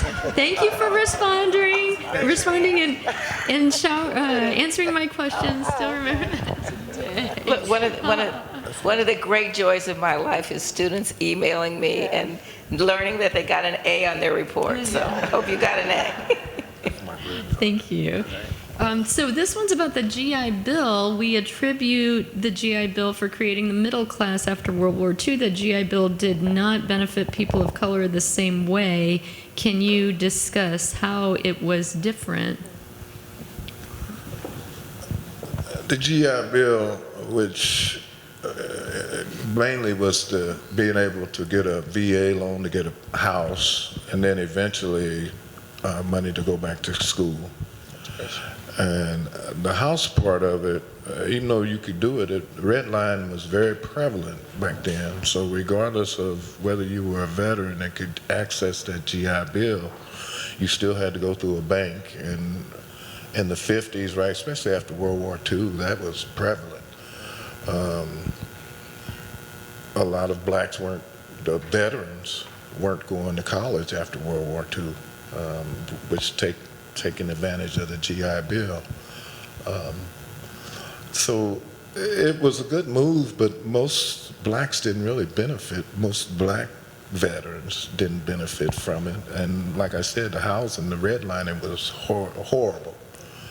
I could get the GI loan, but I had to move into a certain area. If I wanted to get this area, that's the way it was. So I think a lot more Vietnam veterans eventually took advantage of the GI Bill and the student loan, especially in the early 70s when they increased the amount of funding that you could get for the student loan. But,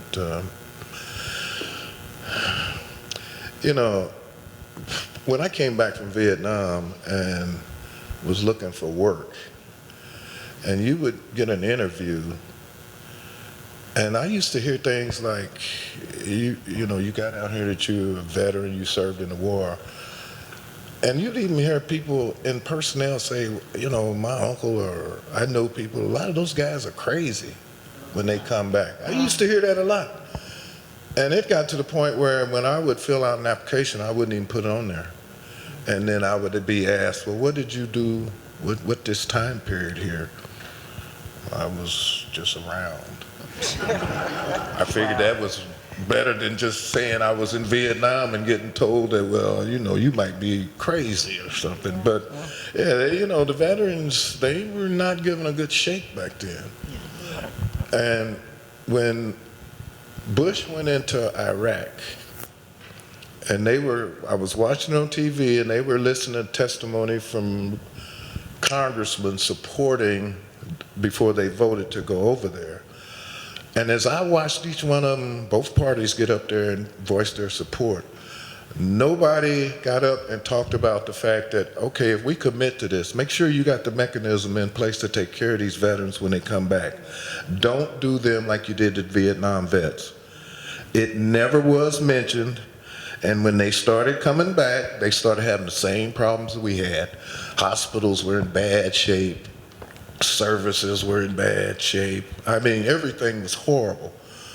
And I said they did not even think about the collateral damage of these men and women now coming back from this war and have everything in place to take care of their needs.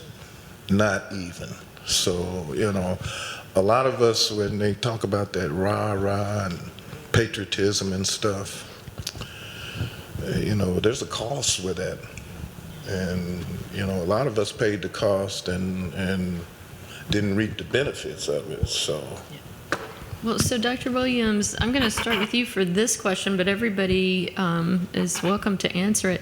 Since the murder of George Floyd, there has been increased awareness of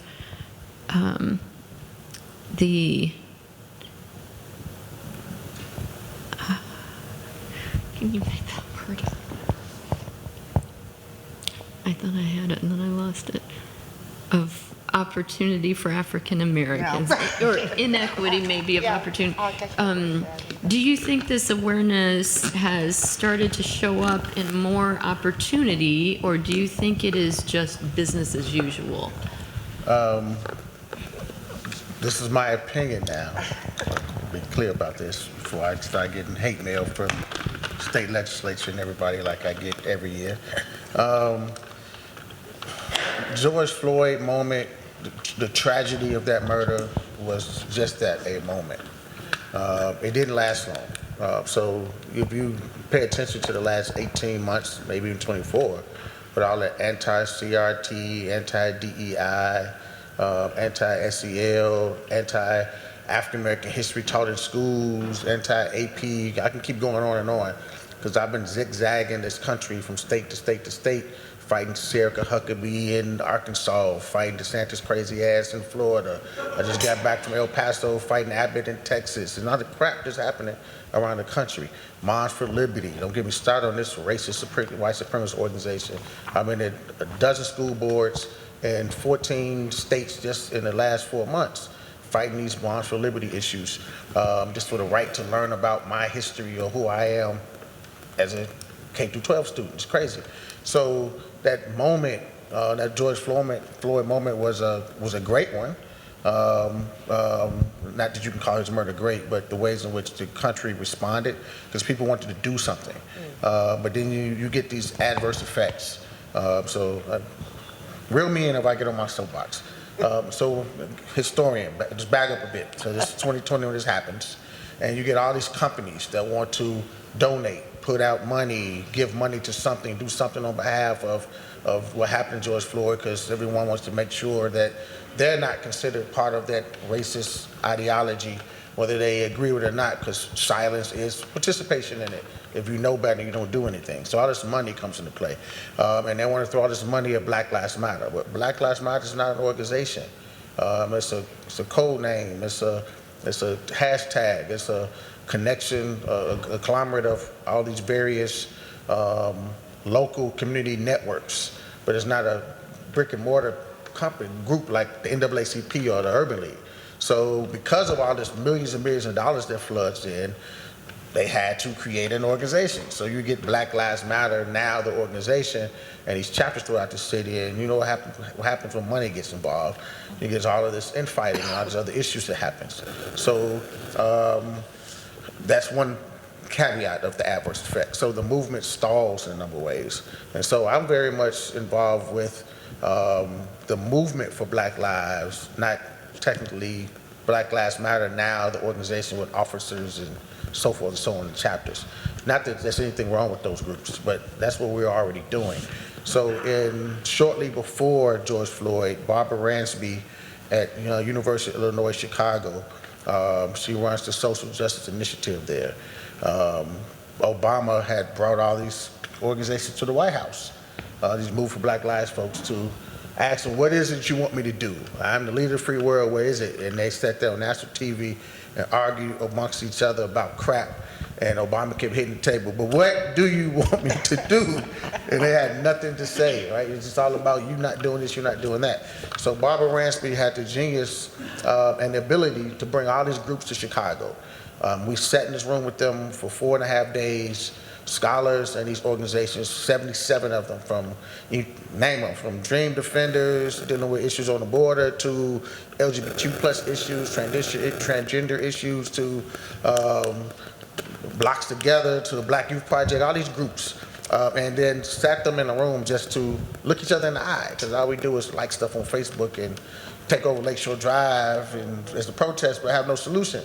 Right? You just had an action. Okay, now what you gonna do with this, right? So we as scholars, myself and a whole host of us, and Barbara Ransby and Cornell West, all these people, Robin Kelly, we hold these people hostage, these students hostage, or these organizations hostage for 4 days, not to browbeat them, but to teach them how they're supposed to be thinking about organizing a policy.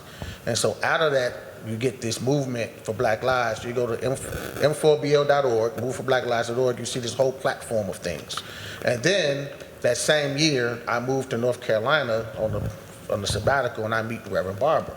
He was having these Moral Mondays as a member of the NAACP at the time. And then he gets recruited to create this new Poor People's Campaign. So I started working with the Carroll Center out there on the East Coast. I'm telling you all these names you probably don't know. But we ended up morphing into this large conglomerate, new Poor People's Campaign that advocates on behalf of all poor people, regardless of race. That's part of this Movement for Black Lives network. That's what I'm trying to argue. It's all about these various networks and organizations and how they're organized. So now, in our current context, when we get these Republicans, these Trumpers, and whatever you want to call it, I can't even call them Republicans. They're not traditional Republicans party anymore. They're just these Trump surrogates. I mean, I know what to call them. And the ways in which these folks are now anti-everything, just for everything's sakes. And I sit in these board meetings, and I take their rhetoric, and I read it back to them verbatim from here's what George Wallace was saying. Like, here's what, I can't make this stuff up. It's the exact same rhetoric. You don't want to be called a racist. Let me put this mirror to your face. Because this was segregationists were using. The exact same language you're using now. And you don't even know where it comes from. And then 33 states passed all these various bills. Now 39. Indiana, we're fighting 2 of these crazy ass bills in the state legislature today. It's happening in the Senate. And we've been protesting against those bills today in our current context. That's taking all these academic freedoms away, histories in schools, and so forth and so on. And then in that context, you end up mobilizing with all these folks. So for me, I've been involved with school boards, unions, AP, African American Studies with the College Board, consulting for these folks, National Endowment for the Humanities. I think I had, 19,000 administrators, principals, superintendents, teachers, curriculum coaches, whatever those are, training them how to teach African American history in states where you can go to jail for saying Rosa Parks sat on a bus. I mean, in 2024. Right. So that George Floyd moment is long gone. You're seeing people losing their jobs. When I was in Arkansas, it's because she passed this, Sarah Huckabee passed this law, the executive order that says you can't use diversity, equity, inclusion in any title anymore. It's illegal. So what do you do with all these entities now? And you have these offices on campus at the University of Arkansas. These people out of jobs, so what happens? So you have to do all this new mobilizing.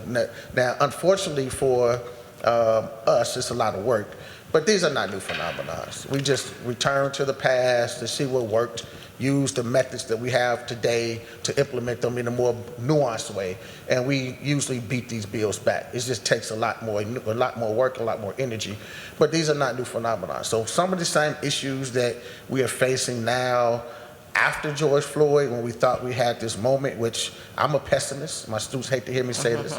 I'm a pessimist, but I don't want to piss on their parades, because youth is always, movement's already led by the youth, so you have that vigor, lead it.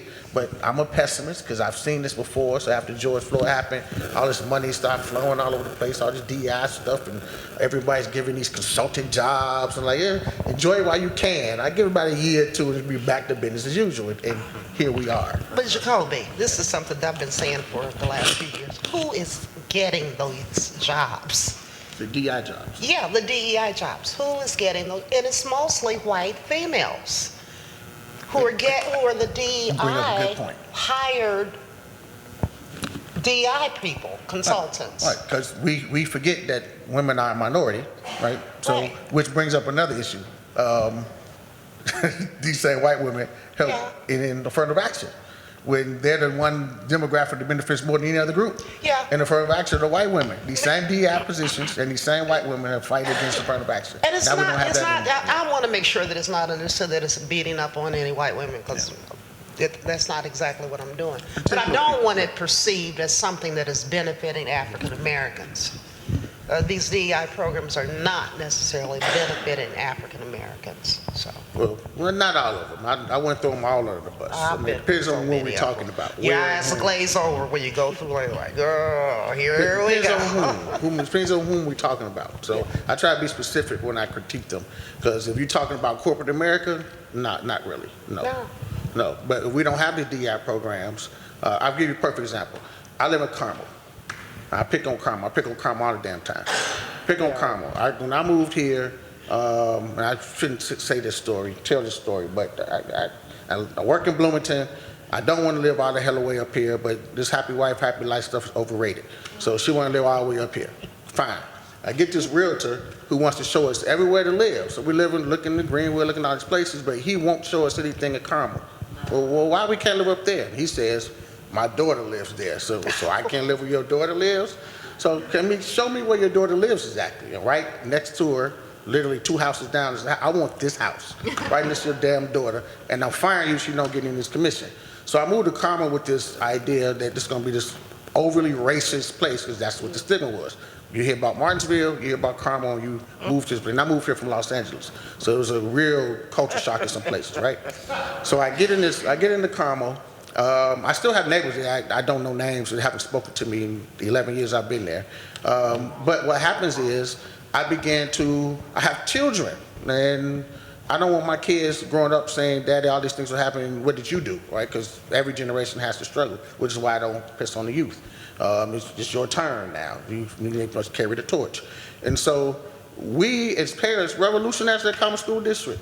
They didn't want no DEI officer. They got one. And what did she do? Revolutionize all these issues and laws and state legislatures that's affecting other communities. They don't affect Carmel. We got diversity all over the place. We hiring HBCU teachers left and right. We have HBCU fairs. It wouldn't happen if we didn't fight for a DEI officer. And when I say we parents. Let me take that smoke. I want all the smoke. I take on all you white racists all day long. There's a lot of grass outside. I ain't scared of none of y'all.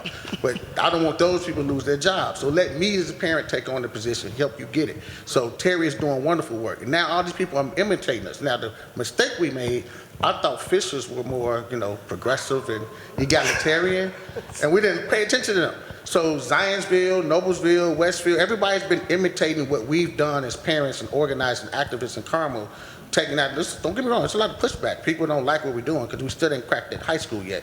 Elementary school, middle school, doing it. But that high school is a whole other beast, which is why I didn't send my daughter there. She goes to North Central. She ain't happy about it, but can't go there, sweetheart. Too much racism we haven't figured out there yet. So we still more work to be done. But the diversity that we brought in there, we put a pact together and took over the school board. We got 4 people on the school board. We elected the first black woman, Louise Jackson, ever on the Carmel school board in Carmel. So that diversity and inclusion depends on whom we're talking about and where. Now there's some people that take the money but don't do the work, but there's a lot of us who work in these places who do. And that's why I'm all over the country in these places. So politics is local. So I agree with you in the critique when I would say separate the corporate business from certain educational facilities or local politics. The money changes things. That's something different, which is why they get rid of them. They got them fast, they go on fast too. You see everybody losing their job left and right. But then when you get on a local level, which I tell my students, politics is local. Let's stop looking at that orange man. You waste your time. Right? There's very little that's going to happen up there that presidential level is going to affect your lives. It's this local stuff that happens. That school board, that district attorney, right? That judge that you put in an office, the sheriffs and people. These are all elected officials. So my students are all for anti-mass incarceration. And I ask them, who's the most important person in the judicial system? And they always look up. But the judge, no, it's the prosecutor. That's the elected official. So what do? After George Floyd, we organized. We changed the DA in Chicago, LA, St. Louis, everything. We burning up stuff in Baltimore. I go down the line. They all got different district attorneys. We did that. Move for Black Lives with diversity, equity, inclusion work. It ain't just black people. We all organized as a group. And we changed all those district attorneys in all those cities. San Francisco, this goes on. And then poverty pimping stopped changing. All these laws, you start locking the black people up for frivolous charges so you can take those fines and financial, all that stuff changes.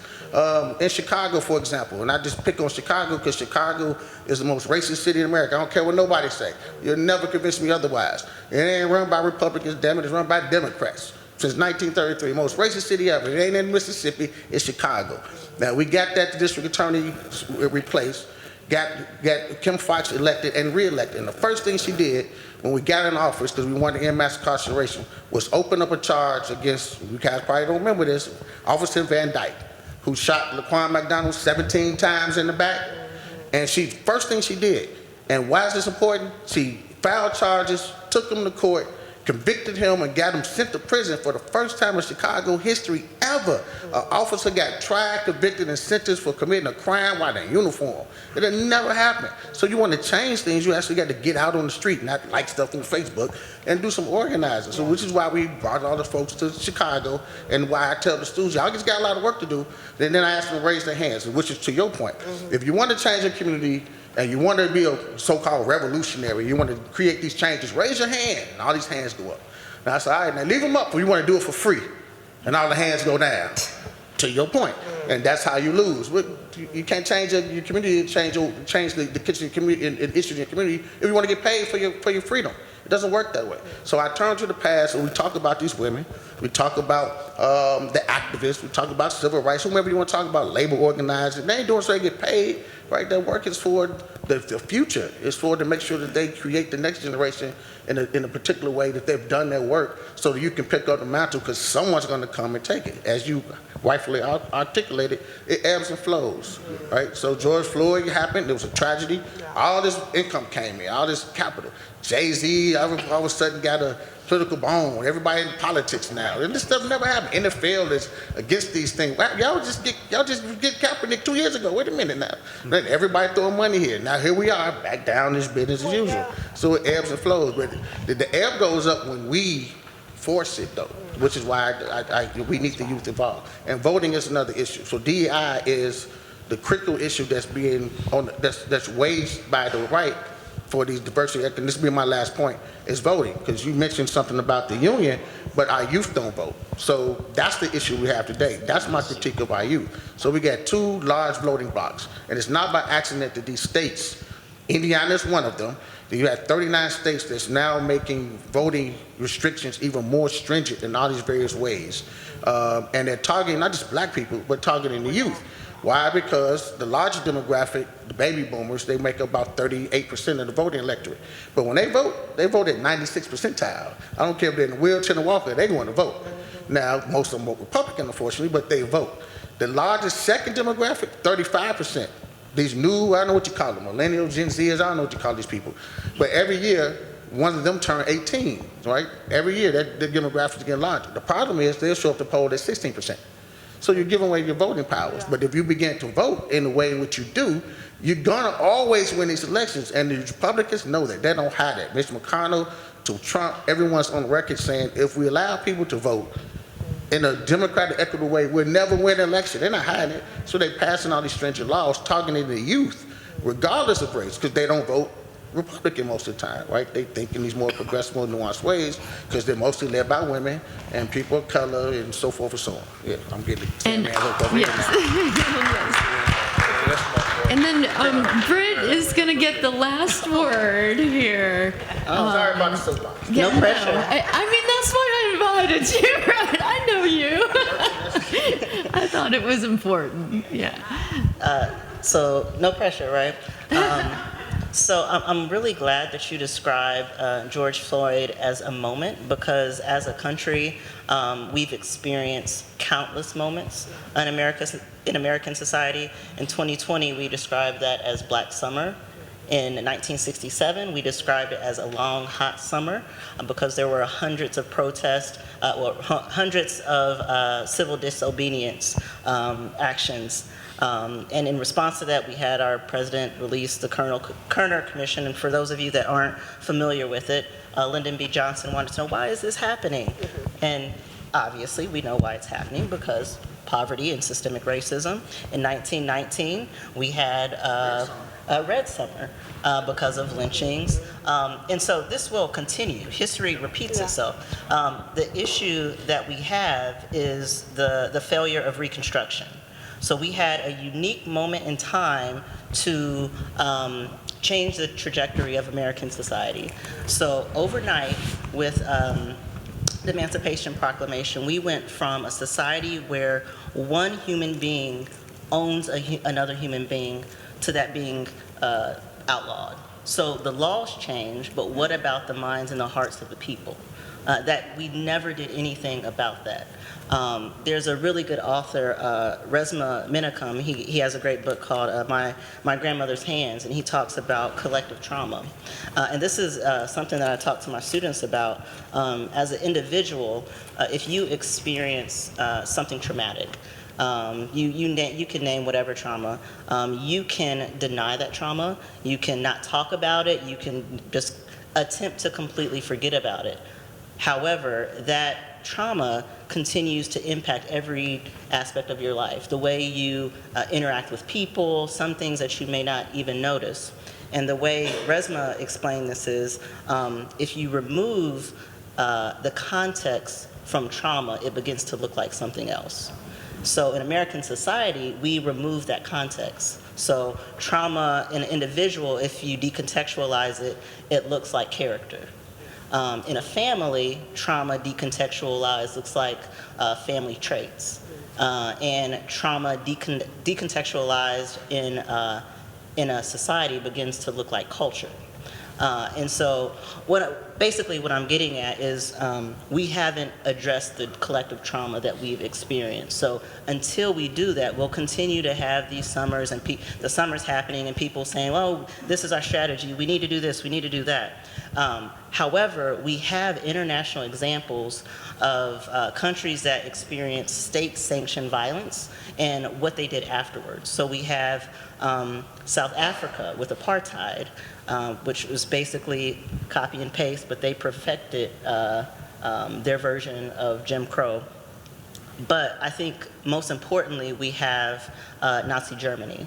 And I think this is a really important example because after the fall of the Nazi regime, there was a campaign to denazify Germany. So you had every aspect of society, academia, media, you name it. They were talking about why did this happen and how can we never do this again.